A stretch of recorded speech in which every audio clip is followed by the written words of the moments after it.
Let us start by chanting Namo Tassa. Namo Tassa Bhagavato Arahato Samma Sambuddhassa. Namo Tassa Bhagavato Arahato Samma Sambuddhassa. Namo Tassa Bhagavato Arahato Samma Sambuddhassa.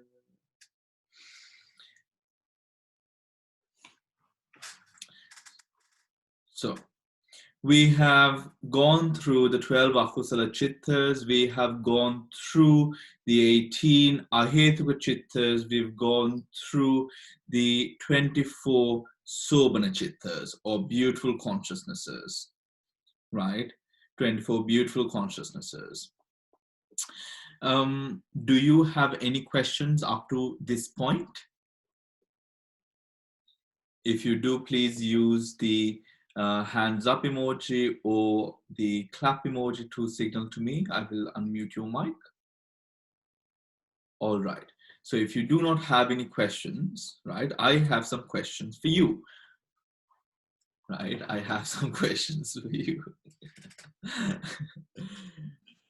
All right. Bhante. Yes, Nihal. This is basic, I think. I'm trying to just grasp things. When we say knowledge in these various chittas, what's meant by knowledge? I ask this because the three the lobha, doha, moha, and aloba, amoha, and adosa. Now in page 46. Now when it is said not associated with knowledge, it is said it produces non-greed and non-hate. Okay. Yes. Why the knowledge? So that means, so those are relatively, good qualities. So why does knowledge doesn't convey that? Okay, so sometimes what happens here is the act can be good, but the mind also can arise to support the act without the contemplation of the benefits. Okay. Right? So for example, sometimes, okay, you might help Buddhika out, sometimes it's something, but you're not thinking about the merit of it or the benefit of it or anything like that. Buddhika asks you for your help and you help out, right? And you don't think twice about it. Now, something like that, right? Sometimes when you tell your kids, do this, they don't think about the benefits or the disadvantages and the merits. Sometimes you just do it, right? So that is why there can be consciousnesses without knowledge. Now, with regards to alobha, adosa, amoha, now amoha means the existence of a certain type of wisdom or knowledge with regards to the wholesome act that is being performed. So when there is no contemplation of the benefits or the good deed that one is doing, then there is no amoha, right? Meaning that there will only be two roots, that is alobha and adosa in the specific act, right? So it is the option. The mind can do something without sort of contemplating about the benefits of the action or contemplating about anything else, basically. Okay. Right? So it can just perform an action, right? When asked, or one could be planting trees, and then one could be planting trees for the benefit of the neighbors, for the benefit of the people living in the house, for beauty, all of these things. So it can be something which is absolutely with knowledge, and it can also be something which is without knowledge. You just plant trees for the sake of it, right?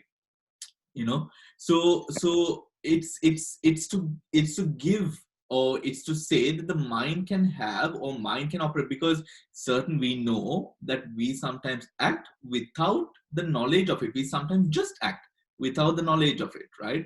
So this is what, that is why we have Yeah. consciousnesses, good consciousnesses, with knowledge and without knowledge. But it being without knowledge does not mean that the action is not good, right?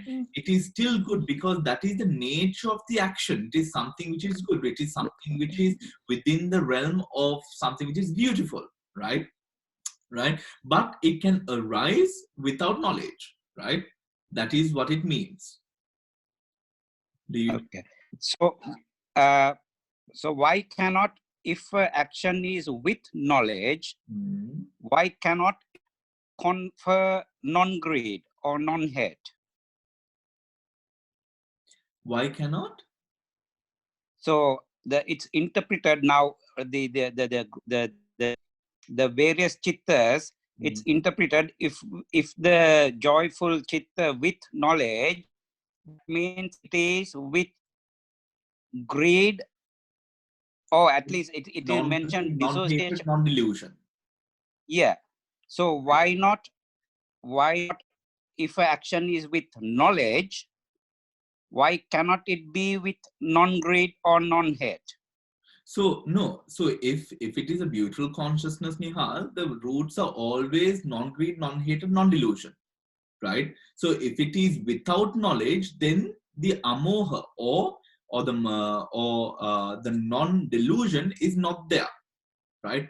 Non-delusion is not there. This is not to say that there is delusion. This is just to say that there is no non-delusion, or no wisdom, or no sort of jnana there, right? So just because, I think we spoke about this the last time, when sometimes people do get confused when the fact of when there is only non-greed, non-greed, non-hatred, people do get confused that there is delusion there. No, there is no delusion there. It is just the fact that there is no jnana or wisdom there, right? It is just a sort of act that one is doing, right? It is just an act that one is doing. Okay. Is it the result is non-greed or non-hate? Is it because it's a joyful act? Is that why it is determined that way? No, a beautiful resultant, a beautiful vipaka or a resultant can both be joyful and equanimous. Yes.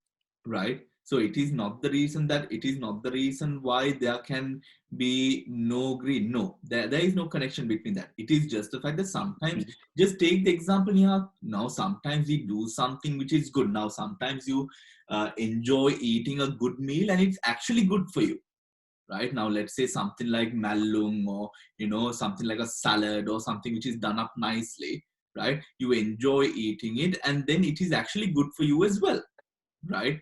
It is something like that, but to not contemplate on the health benefits or anything like that, but to just eat it, right? Think of an example like that. That is what it means, right? Whereas one could enact an action without contemplating the benefits or the result, the karmic results or the roots or anything like that. There is no contemplation as such.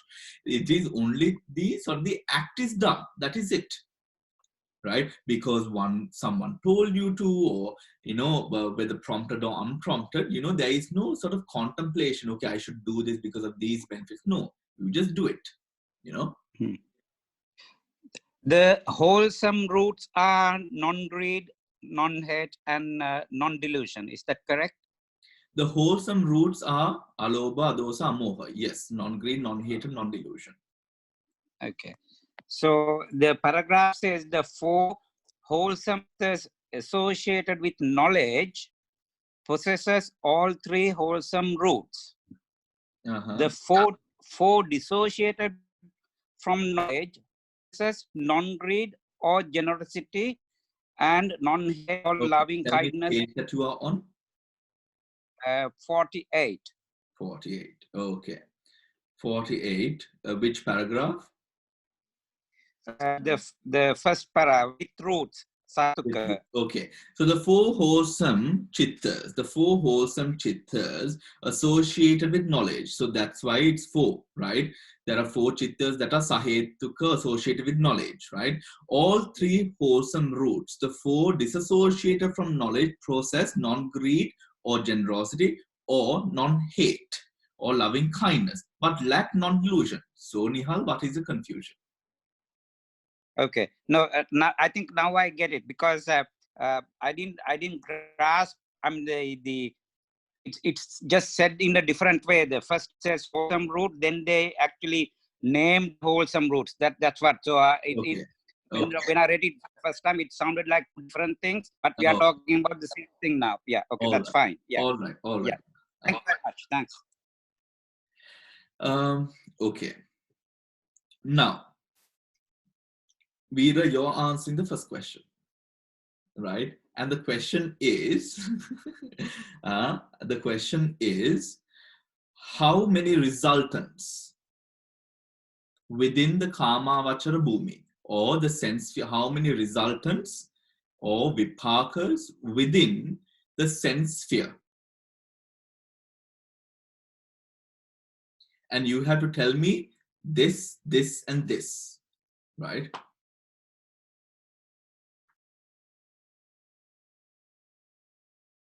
Oh, I'm sorry. Okay.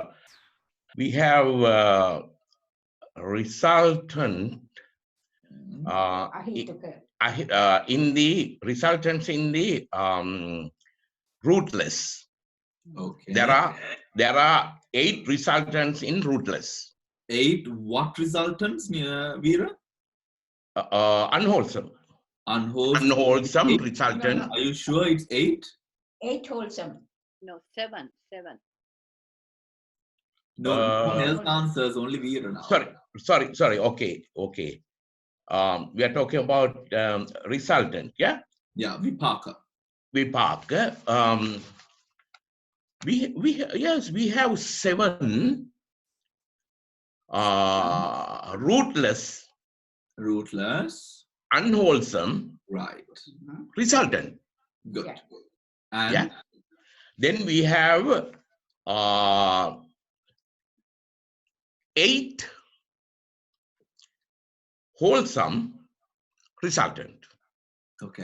Okay. And then we have sobana, which is wholesome. What is the sobana? What's the word for that?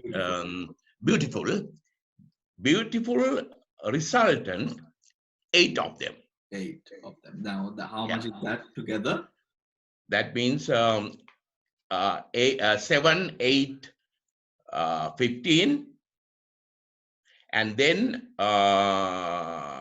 another 8, 23. 23, right? 23 resultants. 23, yeah. Very good. Okay, 23 resultants. Thank you, Veera. Now we are going to Samantha. Samantha, how many functional, Samantha? In Pali known as Kriya or Kiriya Chitta. How many functional consciousnesses in the sense sphere plane? In the sense sphere, I think there are. Is it 3? Let's count. Where do you first get the functionals? The functionals. The functionals. Oh, it's the Arahant ones, isn't it? In the Kriya, but rootless. Yes. Rootless Ahetuka Kriyava. Yes. Okay. Samantha, where is the first cluster of functionals you find?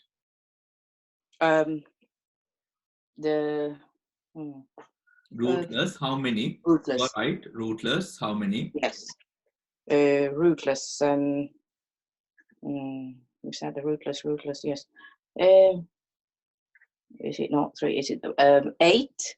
No. Oh, no, sorry. Sorry, where is sorry. Don't worry about it. Is it the three? Is it the three I was thinking of? It's three. So what are the three, Samantha? It will be the 5-door adverting. 5-door adverting conscious, Panchadwara Vajana, and Mind-door adverting. Mind-door adverting, Manodwara And Avachana, and the smile of the smile, Arahant. I Smile think, of the while Arahant. producing consciousness. Yeah. Hasi to put the something. To the consciousness. So you've got your first three. Where do you find the next cluster? In the beauty. How do you mean in the next cluster? In the beautiful, yeah. The Karma Vacha Sobhana. So yes, so the sense sphere, beautiful consciousnesses. Sense. Yes. Yeah. So how many, Samantha? Sense sphere.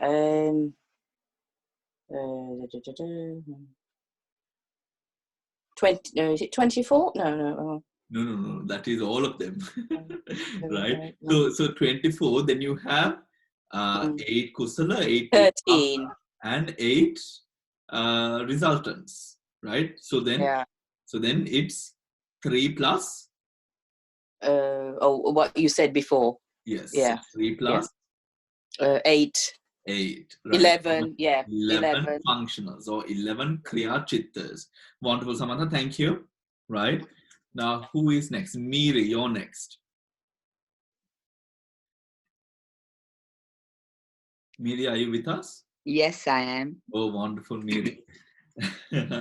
All right, Miri, tell us how many consciousnesses, Miri, are associated with joy? In the whole of the sense sphere? Whole of the sense, Miri. So, go from the beginning. Yeah, so right? If I go through the akusala one, so the unwholesome karma, the sense sphere, unwholesome, there are the lobha mula ones. No, lobha mula, how many?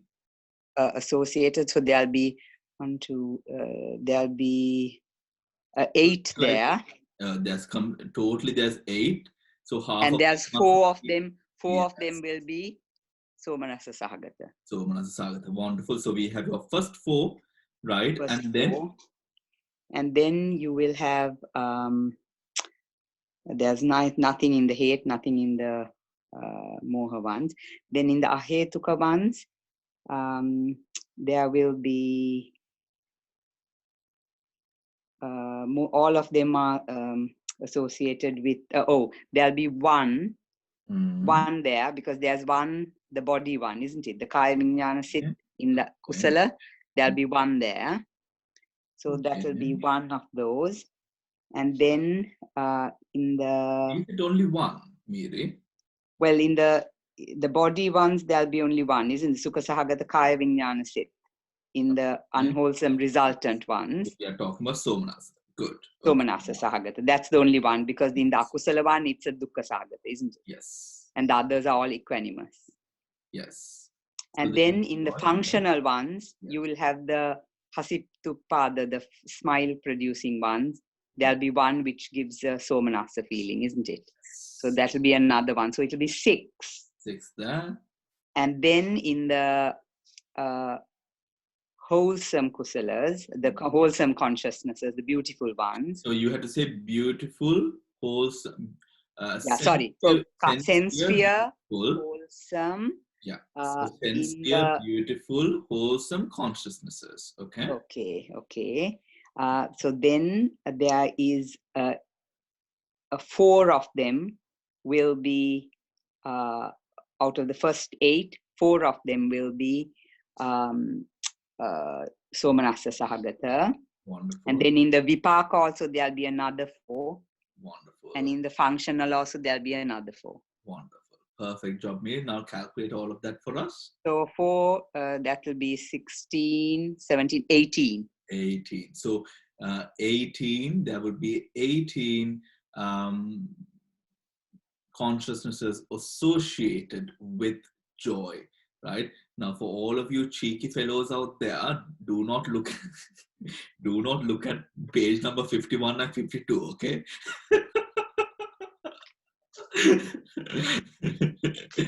Right.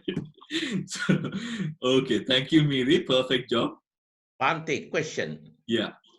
When you say joy in sense sphere, wholesome resultant, Okay. did you count two? No, one. One is pleasure only. One is pleasure. Because Yeah. now when we are calculating with regards to feeling, when we calculate in Yeah. Abhidhamma, we Yeah. have to break apart joy and sukha, or rather somanas and sukha.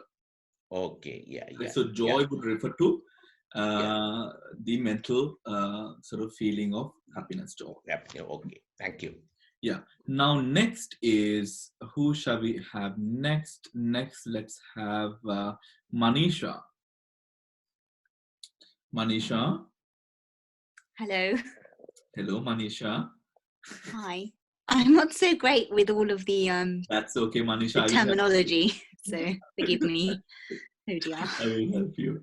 Okay. So your job, Manisha, right, is to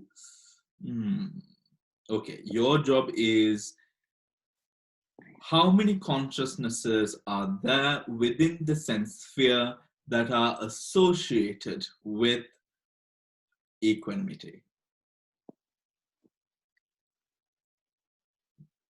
Right? Equanimity. So Manisha, the way to do it is, we will go from the beginning.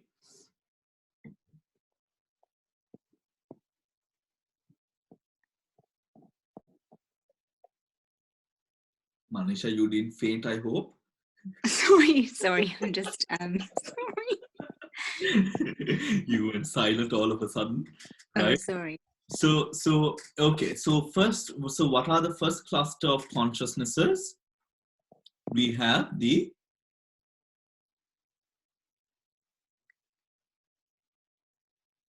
Is that joy? No. no. Equanimity is upekha. Oh, right.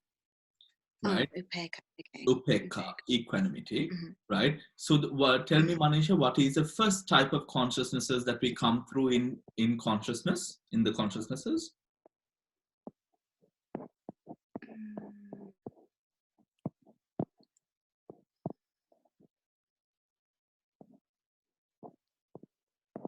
So it's akusala, isn't it? Or unwholesome consciousnesses. Okay. Right? Yes. Yeah. So how many consciousnesses are there in the unwholesome? Is there 3? No, Manisha, there are 12.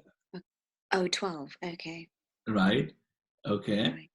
12 consciousnesses. So out of the 12 consciousnesses, Manisha, right? Do you know, now we've gone through those associated with joy, right? So then what are the consciousnesses associated with equanimity?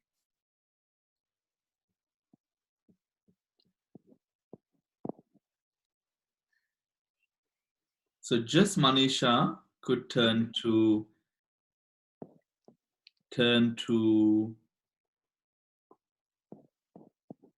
so you could turn to page number 35. Okay. Okay. 35. Oh, right. Okay. 35, right? So here you have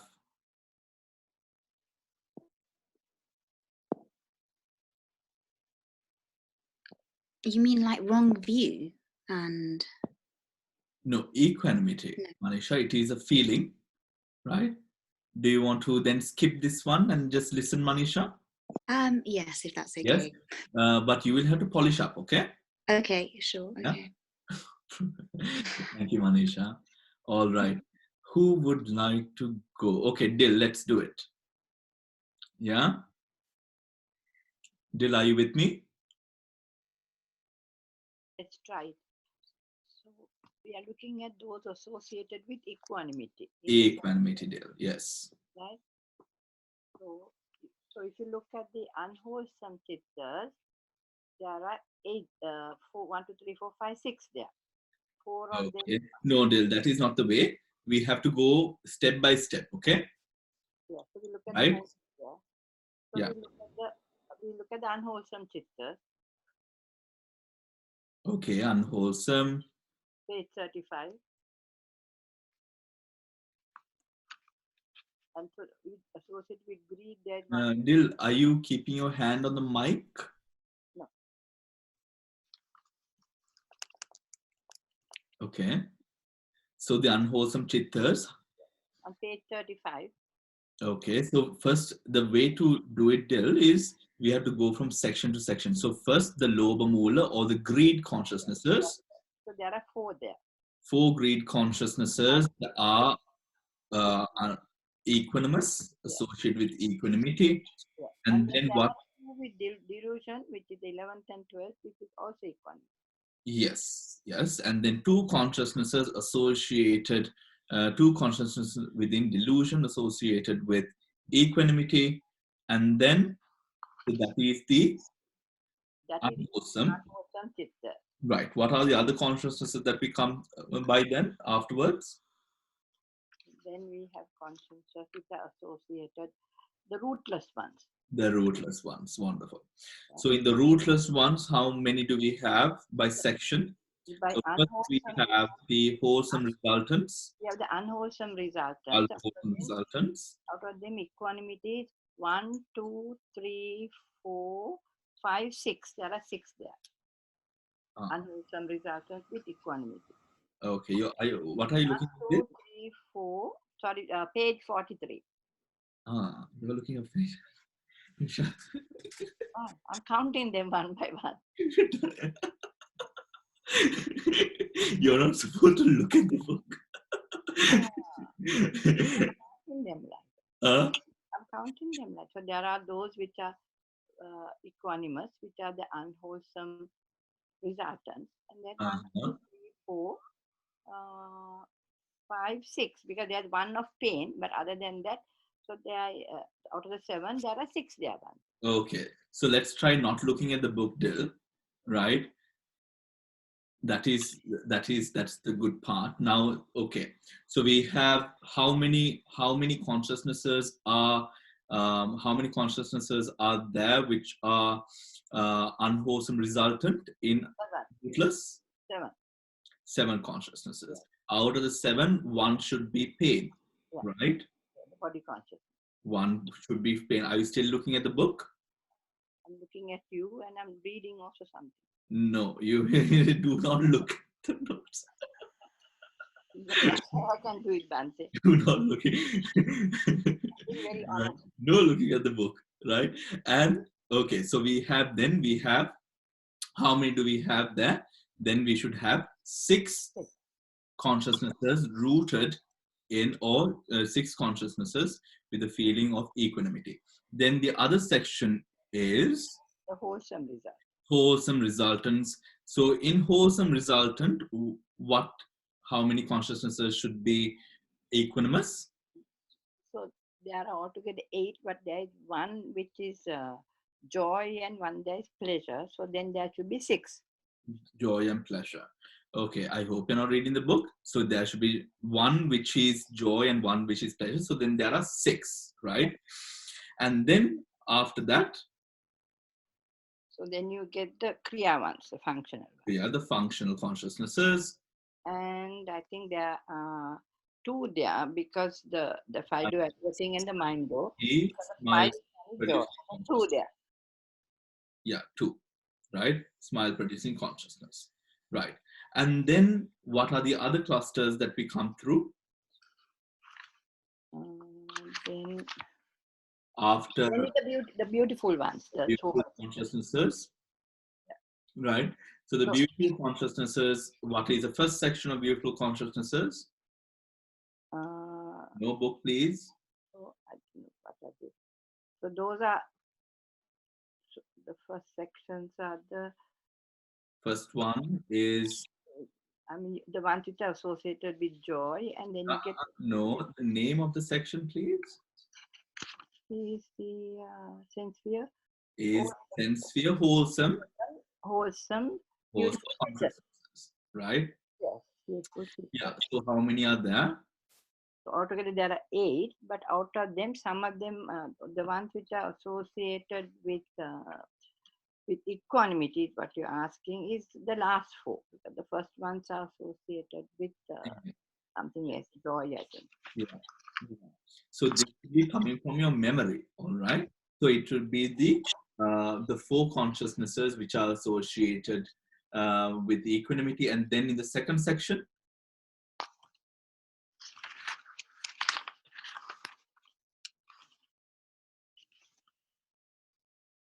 the second section is similar. We know that all 3 sections are similar to one another. It is only by one produces karma, the other is the result of karma, and the other is the functional, right? So all are the same. So it should be 4, 4, and 4, right? Shall we add that up? So we get 32, I think. Wrong? Thank you, Dylan. All right, thank you very much. Yes, it is 32 consciousnesses altogether, right? Chamari, would you like to give it a go? I will try, Bhante. Yes. So it's a very easy one for you. How many consciousnesses within the sense sphere have or associate displeasure, right? Displeasure. That is 2. domanassa. 2. 2. With the dvesha. Wonderful, Chamari. Wonderful. Thank you very much. Thank you. Okay. Mala, it is your turn. Mala. Veera, be quiet. Yeah. Right. So, Mala, I'm going to give you a hard one. I'm not going to give you an easy one. Huh? So, okay. How many consciousnesses are associated with knowledge or views? How many consciousnesses are associated with knowledge and views? Okay.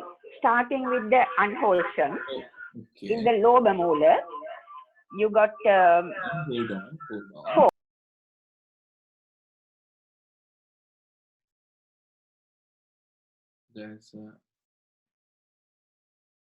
There's an echo on Mala's. Veera, can you unmute your mic?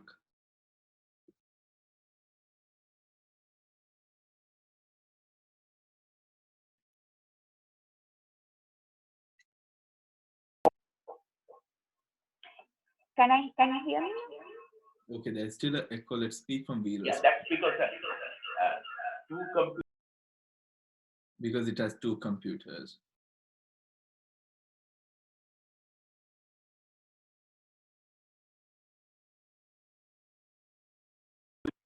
Can you hear me now? Oh, wonderful. Perfect. Okay. Starting with the unwholesome. Wonderful. Unwholesome. In the greed, Okay. with view, Okay. there are 2 and 2. Okay. That is with somnasa sahagata and upekka sahagata. Yes. With somnasa sahagata 2, upekka sahagata 2. So Yes. total 4. 4. Then ahetuka, you don't have any views. Okay. And then you go to beautiful consciousness. Okay. In the beautiful consciousness, there you get 4, 4, 4, which is kusal sit, vipaka sit, and kriya sit. Okay. In the kusal sit or the wholesome, you get 4. Okay. And vipaka sit, you get 4. Yes. And kriya sit, you get 4. Yes. So total, you get 16. Yes, correct. Thank you, Mala. Wonderful. Now, next, let's have, who do we call? Noeline. Noeline, are you with us? No, Bhante, I'm not confident to answer that. Not confident. I will give you a very easy one, Noeline. Okay? I'm just a beginner with Abhidhamma, so I'm not. Yeah. So I'm going to give you a very, very easy one. No, but please, not this time. Okay, Noeline, okay. Then who do we call? I'm not sure who Khan's iPad is. Let's see who is Khan's iPad. Who are you?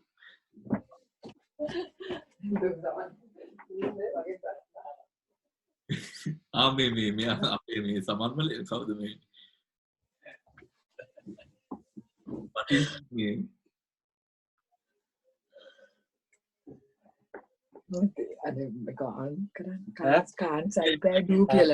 I can hear you. Okay. So, so your question is, right? Your question is, how many consciousnesses are prompted?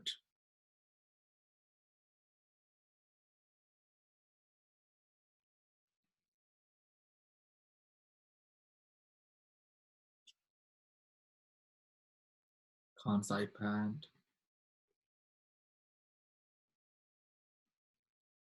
Okay. We are. Okay, I can hear you now. Yeah. How- Yes. Oh, this is okay. I'm Hemali. Yeah, Hemal, yes. Yeah. Hemal. No, I'm also a beginner, Bhante. yeah, that's okay. I will help you. Okay. Yes. Okay. So what we want is how many consciousnesses are unprompted. That means asankarika, right? How many consciousnesses are asankarika? Now that's an easy one, right? Now shall we count together? Yeah. Asankarika. Asankarika. First we look at the akusala consciousnesses, right? First we look at akusala consciousnesses. Yeah. Yes. So within the akusala consciousness, we have the lobha mula, dosa mula, and moha mula. In the lobha mula, we have 8 consciousnesses, right? Somanasa sagata, ditthigata, sampayutta, asankarika chitta, right? So the first one is asankarika, right? Hemamala. Yes. Yeah. Otakota, or so then do you remember the consciousnesses?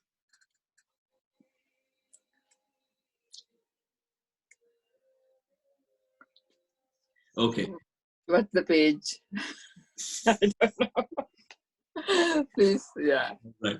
No. Okay. So you get on the page, you polish up, huh? Yes, please. I will ask you again. Okay. So who would like to answer? Who would like to answer? Lakshman Vehalla? Lakshman? Now this, Bhante, I'm here. Can you hear me? yes, I can, Lakshman, I can. Yeah. I can. So Starting with wonderful, Lakshman. unwholesome. Wholesome. Right. Unwholesome. There are 4. 4 unwholesome, wonderful. Yeah. And then with regard to hatred, there's 1 prompted. Yes. Or unprompted. We are looking at unprompted. Unprompted. Yeah, 1 there. Then a delusion, there aren't any. Then the fine sphere. To Lakshman, do not look at the book, right? So let's sense go. Sphere. Yeah, sense sphere. There'll be 4 there. Sense sphere. No. Calm No? down. Relax. Yeah. Relax. Take a breather. Beautiful sense sphere. I mean, beautiful. Right. Sense sphere is kama vachara. That is 2. Yeah. Sense sphere, beautiful consciousnesses. But Yeah. before we go there, we have there is none in the rootless, right? And when we go to beautiful consciousnesses, how many are in the beautiful? There'll be 4 in the first one, which is the wholesome consciousness. Wholesome, right? Beautiful, wholesome consciousness. There are 4. Then there'll be 4 in the beautiful functional consciousness. Mm-hmm. And then another 4 in the beautiful resultant consciousness. Okay, so how much is that totally? That will be 13, isn't it? 13? No. So shall we, yeah? So 4 in Loba, 1 in Dosa, none in Ahetuka, 4 in Kamavachara Sobana, Kusala, 4 in Kamavachara Sobana Vipaka, and 4 in Kamavachara Sobana Kiriya. So that's 17. That is 17. Wonderful, Lakshman. Thank you. Thank you, Lakshman. Thank you. Right. And then we have, Lettice Valgama. Lettice, are you with us?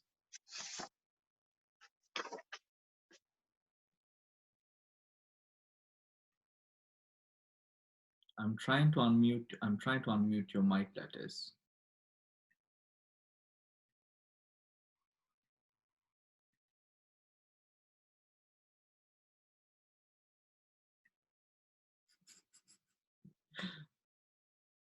It's not letting me unmute your mic. Are you fighting with me over there and unmuting it? No. Okay, wonderful. Hello, Bhante. Sorry. That's fine. That's fine. Can you hear me? I can hear you loud and clear. I can hear you loud and clear. Right? Okay, so we are going to do, right? We are going to do how many consciousnesses, right? How many consciousnesses are not associated with, right? Are neither associated with knowledge or views, right? Did you understand? Yes, I know that's very difficult.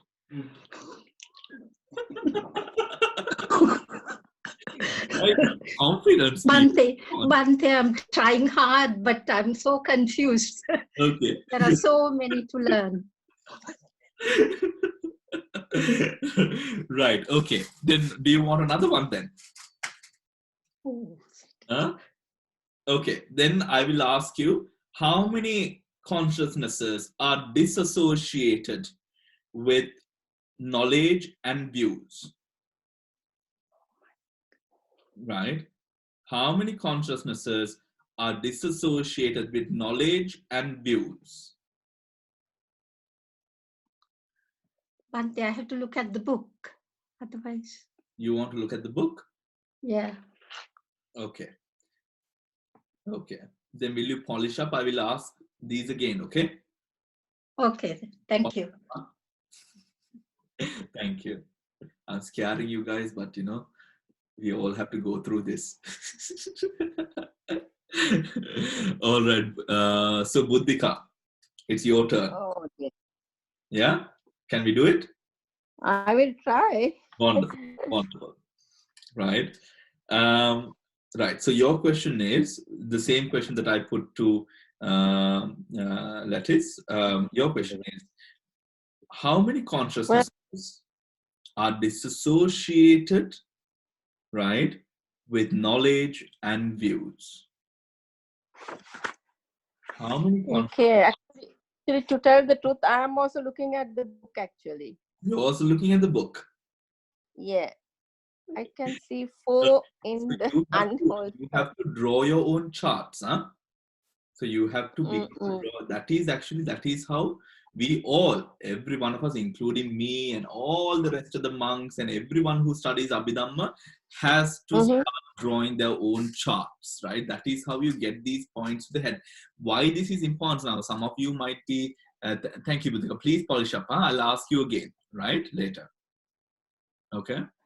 So the why this is important is, without this part being sort of polished up, when we go into books such as the Dhamma Sangani, we won't be able to do it, right? Because these are the points which really speaks about the consciousness and the attributes within the consciousness.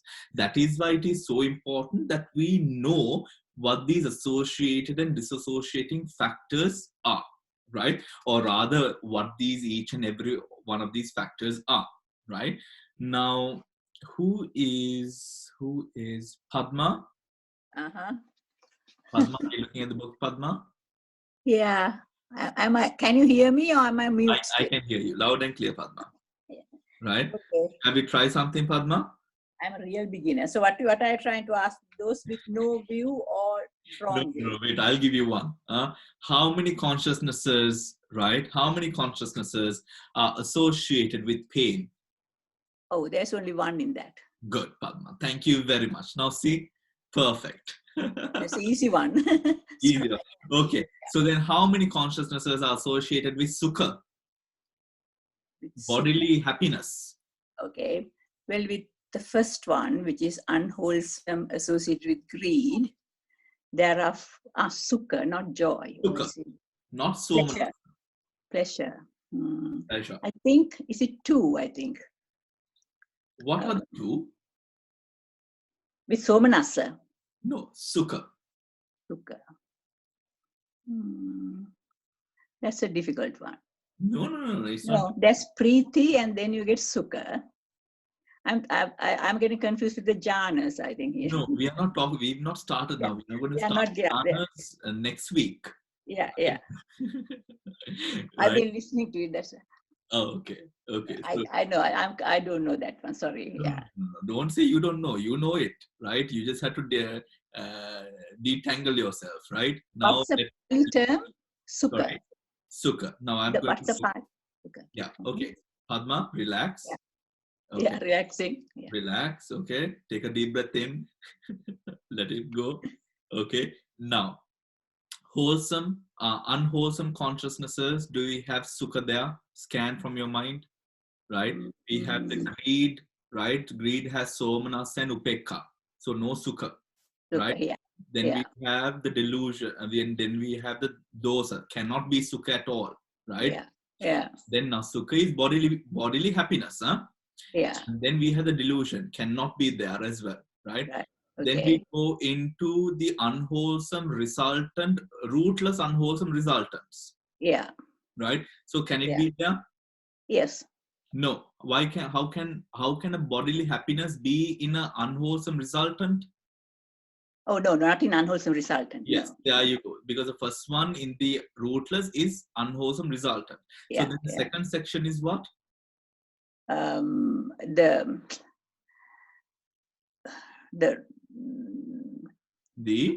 rootless wholesome resultant. Yeah. Right? Can it be there? The rootless wholesome resultant? Yes, it could be. It could be there. There you go. Now this is the way, right? Can it be the eye?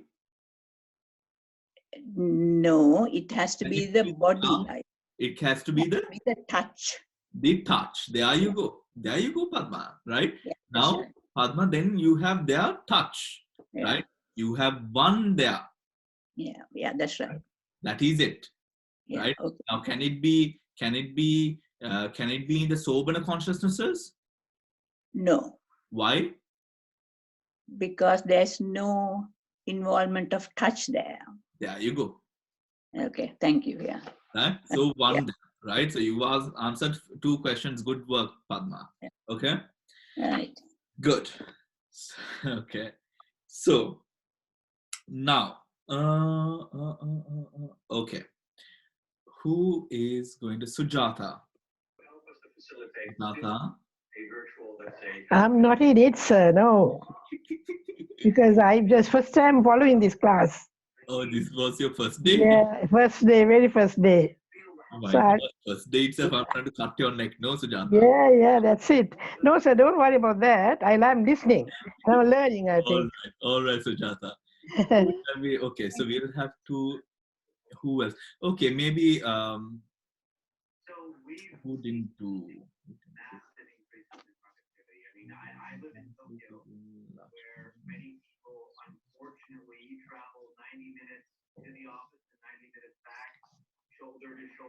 Paula, would you be able to do Paula? Paula? Hi, can you hear me? Yes, Paula. Would you be able to try one? I'm sorry, Bhante. I just joined. I thought the class started at 7, so I'm a bit confused Yes, what's going I'm on and sorry. where we are. Yes, yesterday I announced and I put it on Facebook that it's starting at 6 o'clock today because Oh, I okay. No, I'm Yes. just. I have no idea what we're talking about. I'm so sorry. Yeah. So we are talking about the different feelings and the sort of the different features of the consciousnesses, right? So listen in, Paula. What page are we on? Okay, so Veera, shall we do another one? Okay. All right, Veera, always ready for a challenge. Yeah. Now, what are the consciousnesses which are neither prompted or unprompted? The first, no, before rootless, actually, the unwholesome, the sense sphere unwholesome, delusion base. Yes. Two consciousness. Yes. Right? Two consciousness, right, correct. Yeah, and then all the rootless, unwholesome, wholesome, and functional. Yes, so how many rootless consciousnesses? 2 there, then 18, 20. Okay. And?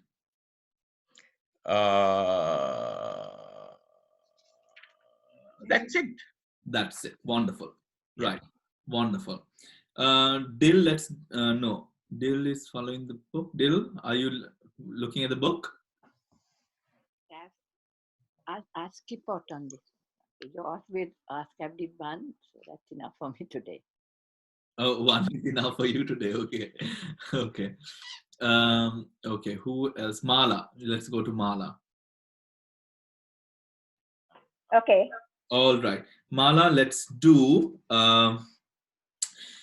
those consciousnesses which are neither associated or disassociated with knowledge and views. Okay. I'll start with the unwholesome.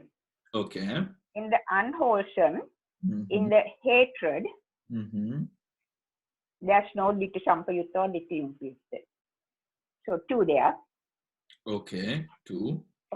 And with delusion, there are 2. Again, they are not associated with ditthi sampayutta or vipayutta. So totally in the unwholesome, you get 4. Yes. Then in the ahetuka or the rootless, all. Okay. That's not. Then in the sobana. How many consciousnesses there, Mala? 22. No. Okay. Ahetuka, there are 18 consciousnesses. Or the 18. Or the 18 in the ahetuka. All 18. Beautiful all consciousnesses. 18. Sorry? Beautiful consciousnesses. Are there any beautiful consciousnesses? No, they are all associated with Jnana Sampayutta or Jnana Vipayutta. So you can't include Sobanasi. Wonderful. So then the total is? Total is 22. 22 consciousnesses within the 52, within the 52 Kama Vachara Chittas are associated with, are neither associated with knowledge or views, right? Now, for those of you who are joining in, I'm very sorry. I think you have not got the message that we start the class at 6 o'clock today because I have a meeting at 7:30, right? So what we have been doing is we have not done anything new.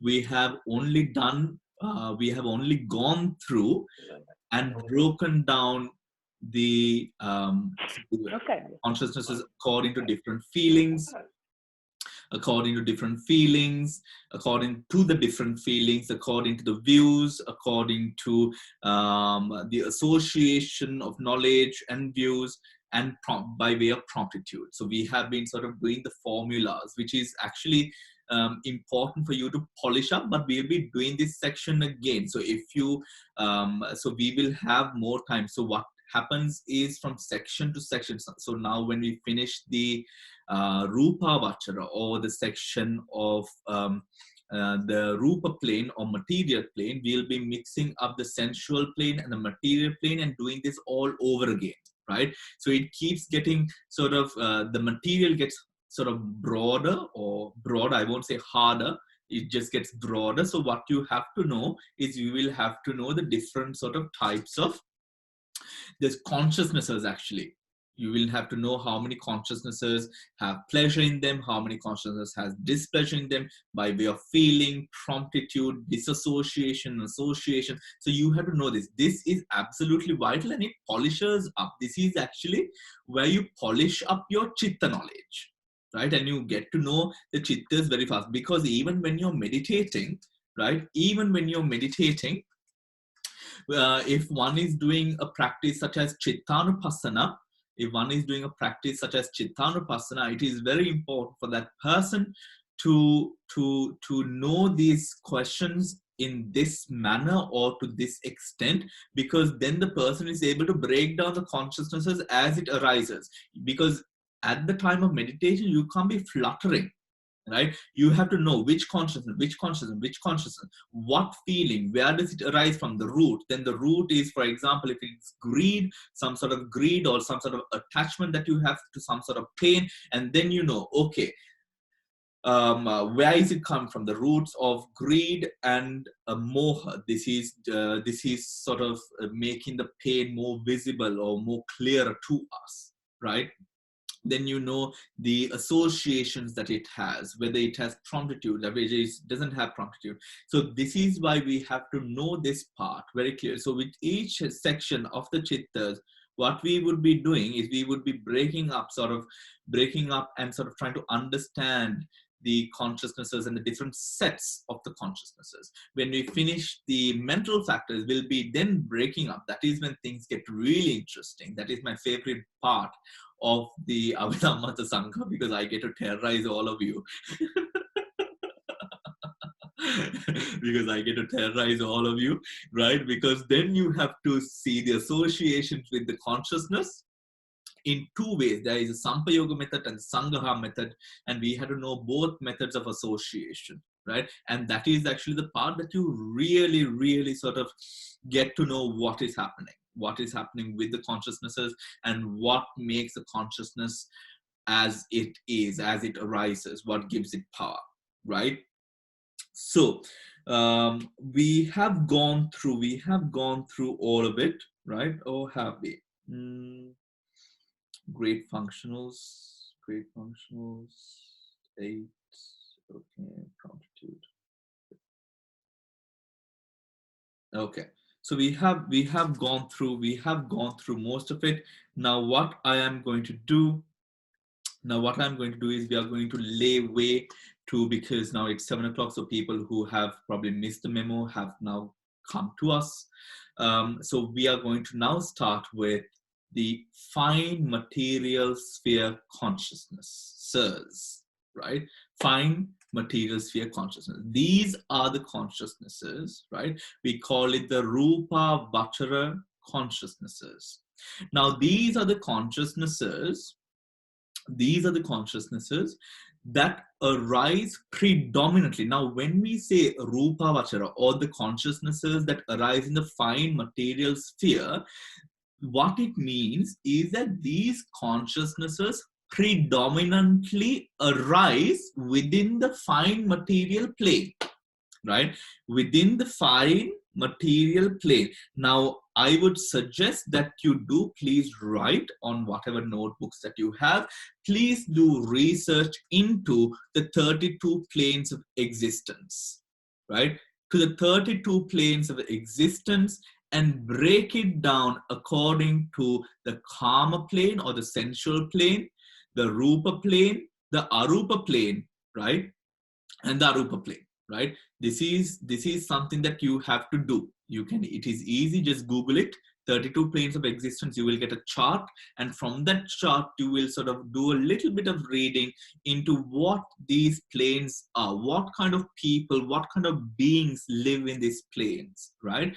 And that is quite important to understand. So these consciousnesses, there are 15 consciousnesses that arise within the fine material plane. And these fine material consciousnesses, what they are able to do is it supports our development or our experience of jhana, absorptions, right? Of our jhanas or absorptions that we call. Now, what are absorptions? Now, absorptions are spoken of. Absorptions are spoken of in many traditions of ancient religions, right? Within Buddhism and before Buddhism, in Hinduism or Brahmanism, right?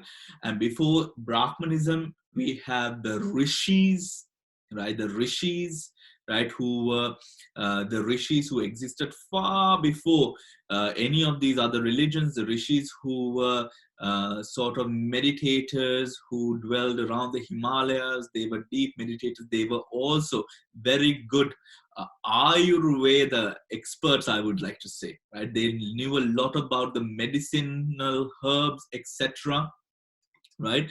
And this and that so the rishis, the Brahmins, they all sort of practiced these meditations, right? But within Buddhism, why it is special in Buddhism is because the absorptions that have been prescribed by the Buddha can all be used to develop or to pave way towards the attainment of Nibbana, right? Now, for those of you who are struggling to look for the page, it is page number 52 on the Comprehensive Manual of Abhidhamma, version 2000, right? Page number 52. So these absorptions, now absorptions arise when a person is able to maintain one's samadhi, concentration upon a specific object. Now, there are 40 different meditation subjects which can pave way for an attainment of absorptions, right? An attainment of absorption. For example, metta meditation can lead to absorptions. The meditation on foulness could lead to absorption. The meditation on the color, the elements, the colors can lead to absorptions. We will be going into greater detail later on, right? Later on, but for now, it is something that you could probably do some reading on, maybe, right? What you could do is, the reference for you would be the Vishuddhimagga, right? Vishuddhimagga, where you could read on, or the path of purification, right? Path of purification, where all of these techniques and methods are elucidated in great detail, right? In great detail. I remember the crash course, or the course on the meditation subjects of Theravada Buddhism while I was living at the London Buddhist Vihara was, I think, the most attended class in the London Buddhist Vihara at the time. There were so many people who were interested in this. I think it was a 5-day crash course that we did, right? And which was all through the details mentioned within the Vishuddhimagga, right? Vishuddhimagga. So if you would like to do a little bit more research, please start reading the Vishuddhimagga, and you have all the details that you want, that you require regarding that practice. But with time, even with the Abhidhamma, we'll be coming into that section to the end of the book, right? To the end of the book. So now, when developing a jhana requires a lot of practice, because the attainment of jhana arises through the re-adverting of mind upon the meditation subject again and again and again and again, right? It takes a lot of re-adverting. It takes a lot of focus and concentration as well, right? Now, samadhi which helps in the attainment of a jhana, samadhi is defined as Samadhi is defined as the ability to maintain one's mind upon a singular object whilst there are many objects. That is what Samadhi is said to be. One's ability to maintain one's mind upon one object when there are many objects, right? Now, for example, look around you. You have the computer, the iPad, or the mobile phone in front of you. You probably have your table, you have your lamp, you have your pens, you have ornaments, books, and all of these other things, right? Just imagine your mind being able to absorb itself into one object, not into, to one object, right? To one object. Now that is what then leads to a jhana. So then can I take my phone out, right, and just focus on this and then attain a jhana, right? Probably not. Why not, right? Why not? Pertinent question, isn't it? Why can't I look at my iPad and attain a jhana or something else? Because now, for example, when it comes to these objects that we use to attain jhanas by, right, we have objects that are clear, also objects that we do not find fault with, right? Again, this finding fault thing comes up, right? Where you find fault with a specific, now we discussed this, I think, yesterday in the Sutta class as well. But when we, for example, within the Kasina meditations, right? Within the Kasina meditations. Now, what is a Kasina meditation, right?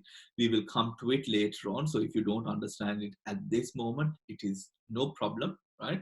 So Kasina meditation is usually done having a circular, what we call a mandala, right?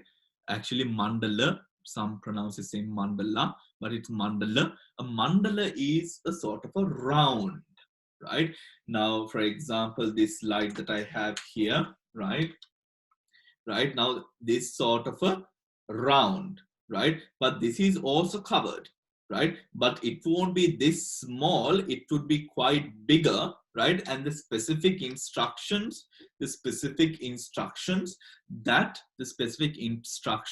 for making a mandala is all there. So now let us take, for example, a water kasina, right? How can a water kasina be practiced, or how can you prepare a water kasina? A water kasina is prepared. Now you can take, usually those days, you know, people, either a stone was, you know, these monks would take maybe a hammer or an instrument, a tool, to sort of break a hole within, very slowly breaking a hole within a rock where it could hold water, right, in a circular sort of formation, right? So I think for those of you who have been to places, like,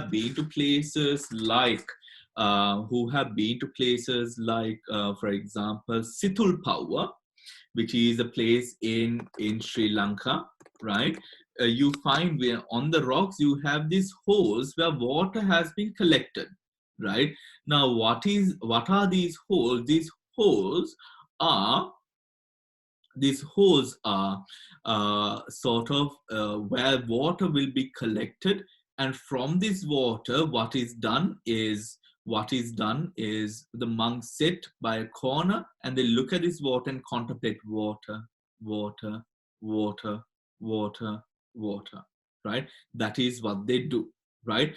And then the sign appears. Now, yes, it might be confusing at the moment, but we will get there. Now, with regards to the kasinas, now here you have, now this is a earth kasina, quite a bad one actually, but quite a bad earth kasina, because you see, now I hope all of you are looking at the screen, right? Now you see, let me tell you why. Now this can be a Patavi kasina, the earth kasina, but earth kasina, this is a bad one, right? Can you tell me why you think this is a bad one?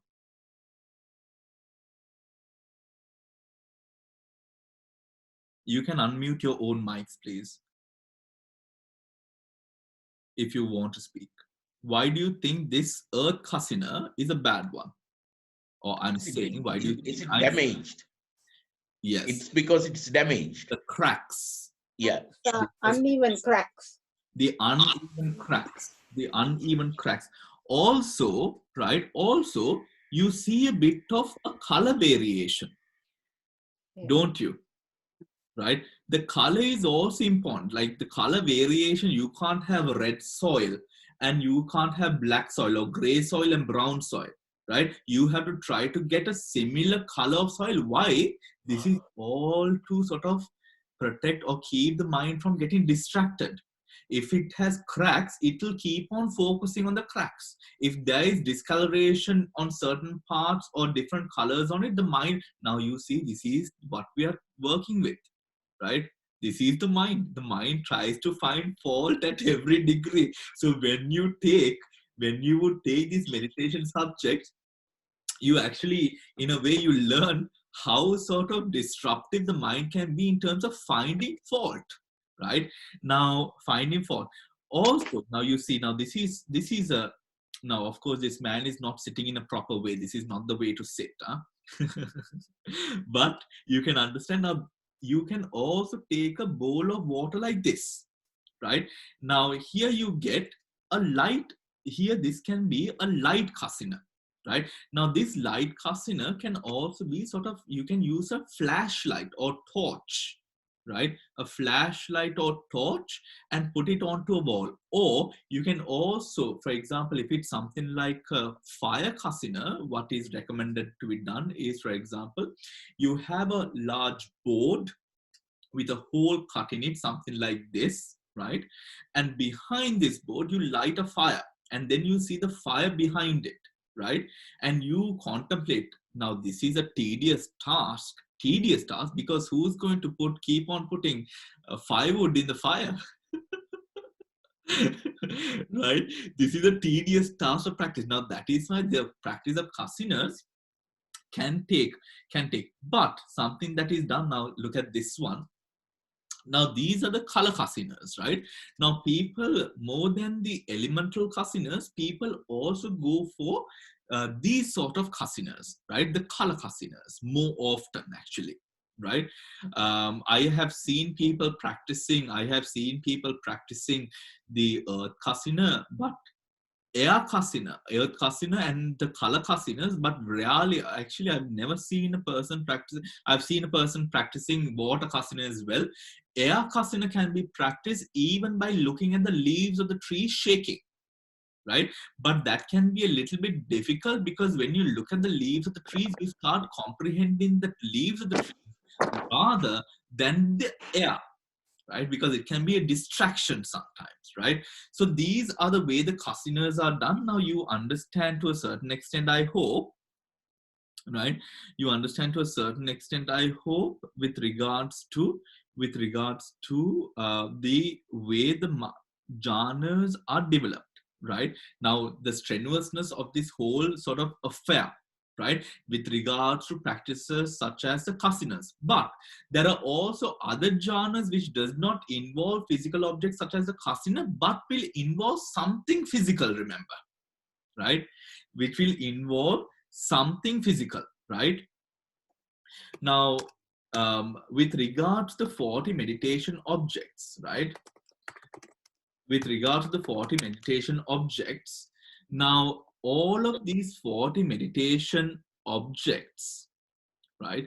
All of these 40 meditation objects will entail something connected to the material world, right? Something connected to the material world. Now I am showing you here, right? Please come to your screen, right? Now these are the 40, right, samatha objects, right? Now the 10 devices. Now this is the earth device. Now these are the kasina. The device is now, for example, that picture I showed you on Google. Now this is the earth device, right? You make it in such a way, right? And then you have the colors, you have the elements, right? You have the colors, and then you have space as well here, right? And then you have, now look here, what do you understand? Now you have the corpses, right? The different levels or stages of a corpse, and then all the way leading into a skeleton as well. Now I remember while I was teaching at the London Buddhist Vihara, a very senior member of the London Buddhist Vihara committee was quite upset that we were speaking about the corpses meditation. Right? But actually, although now you might think now this doesn't suit the Western world or this doesn't suit the meditation world, no, it does. Now, for example, Amaravati, I have heard that the monks actually do sort of, you know, there are events where they do corpses or dead, you know, and dead corpse, of course, dead corpses, and they do practice the impurity meditations, right? Even in Burma, now in Burma, something very traditional in Burma is where when you die in certain parts of Burma, the corpse is left outside. Now, while I was living at Park Meditation Center, the practice of the area, now it depends on the area, right? Different areas, because it's a large country with different tribes. Different areas have different practices. So in the area that Pauk was situated, we would usually burn the corpse on a pyre, not at all in a sort of, you know, not in a way that the Indians do it, where the Indians sort of very nicely sort of, you know, organize the wood, and, you know, sometimes it's sandalwood and all. No, not in that sort of way. You have the wood, you light it on fire, someone brings the body on like a wheelbarrow sort of thing, but a big wheelbarrow, and they sort of push it up, and the corpse rolls onto the fire, and the corpse keeps on burning. My gosh, wasn't it a sight? Right? One, it's crazy when you are a young monk and you see this happening. Right? And then you have these other monks who are the Dutanga monks who are fighting over, I'm just saying fighting over, they're not literally fighting, but they would want the robe of that monk, right? Because it's a proper Pansakula Chivara. Right? A Pansakula Chivara is usually, now for those of you who have attended a Buddhist funeral, you might have seen that the family of the dead offer a white cloth to the monks, right? Now this white cloth is not really a pansa, it is only to sort of symbolize what we call as a Pansakula robe, right? A Pansakula robe proper is the robe or the cloth that a dead body has been wrapped in. Right? Now, even if you are to search images of Indian funerals, you will see that the dead bodies are usually wrapped in such a cloth. Even today in the traditional Hindu funerals, you find that, right? So the monks would, of course, now I'm relating a story at Pau, so they would sort of want the underrobe and the body of the monk is sometimes it's a very senior monk, right? Nobody cares. You know, could be stark naked, right? And the cart is sort of pushed up and the body rolls. My gosh, you really contemplate on impermanence then.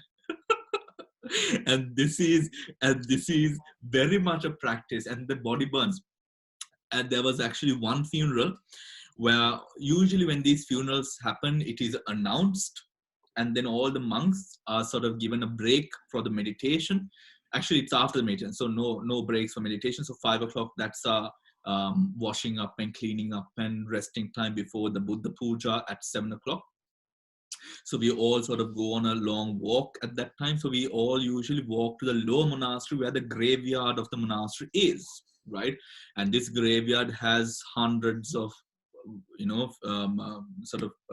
gravestones and all of that, and we have a sort of a hole cut out where it is not a very deep hole, but a sort of slight hole cut out where we usually put all the wood in, right? And all the monks would come to practice asubha, or to contemplate on the corpse, right? And there was a certain funeral which was really difficult personally for me to be very honest with you. It was quite difficult for me, and actually for a number of other monks, because this specific monk who had passed away was quite chunky, was quite big meat, right? So what happens was, when although the fire of there were a lot of logs, and the logs were really sort of, really burning, the oils from the fat of the body was oozing out of the body into onto the wood, so the fire would not burn. So, oh my gosh. So what did they do? They pulled the body out of the fire and cut it up and put it back, right?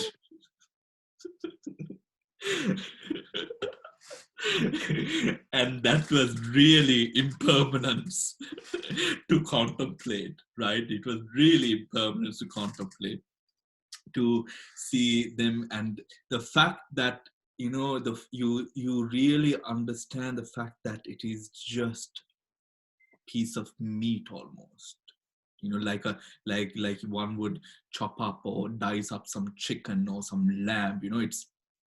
It sort of hits you in such a way.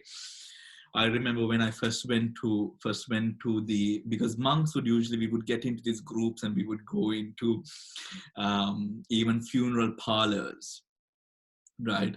And so we had a friend, a devotee, who was one of those who would investigate after the bodies, a person dies, so there were a group of monks, and we would all go. So I remember my first time, I think I was 19 years old or so, and this doctor, and it smells really bad, right? I don't know how many of you have that experience. It smells really bad.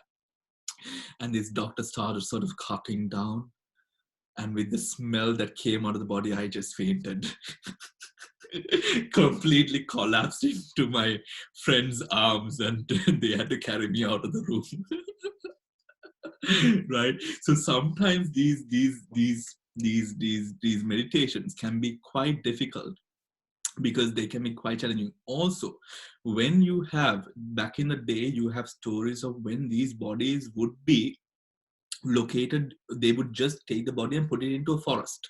If you are not someone who is important and respected, like a minister or a prince or a princess or a king or a queen, you're not given an elaborate funeral. So you would just be, your body would be taken and thrown into the jungle or an area demarcated by the king.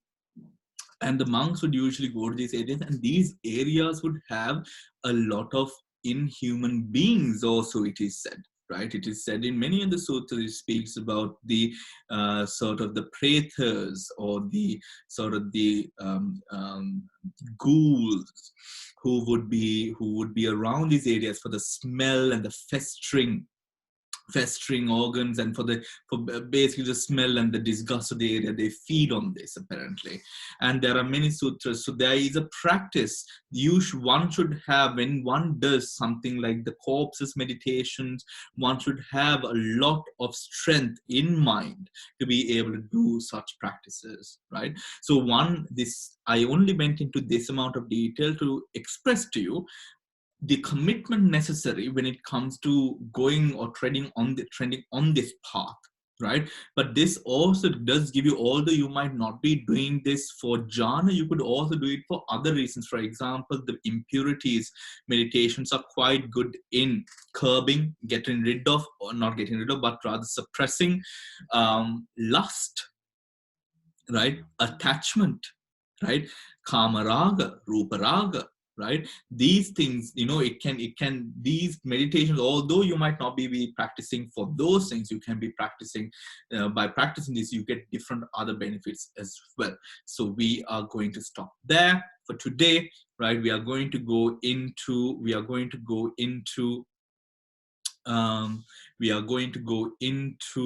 the meditations and jhanas next week, right? So I will see all of you again. So if you do have any questions that you would like to ask, hold them off up until the next class. If you have any questions, we'll be going into greater detail regarding the meditation subjects and the way of meditating and continuing meditation later on.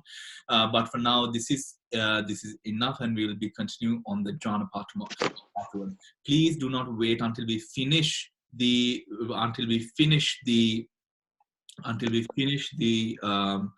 Rupa Vachara consciousnesses to sort of go through the consciousnesses. Please make sure that you draw your charts, that you have your charts with you.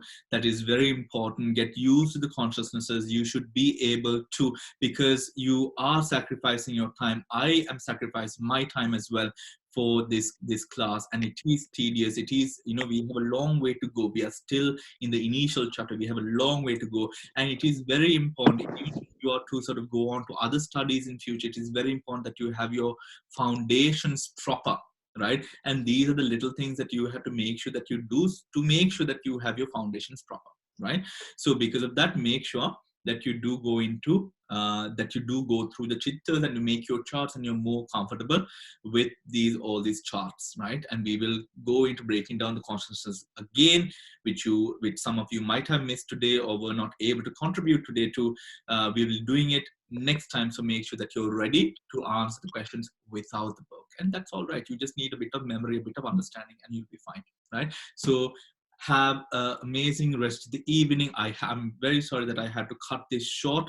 Yes, it is a 31 planes of existence.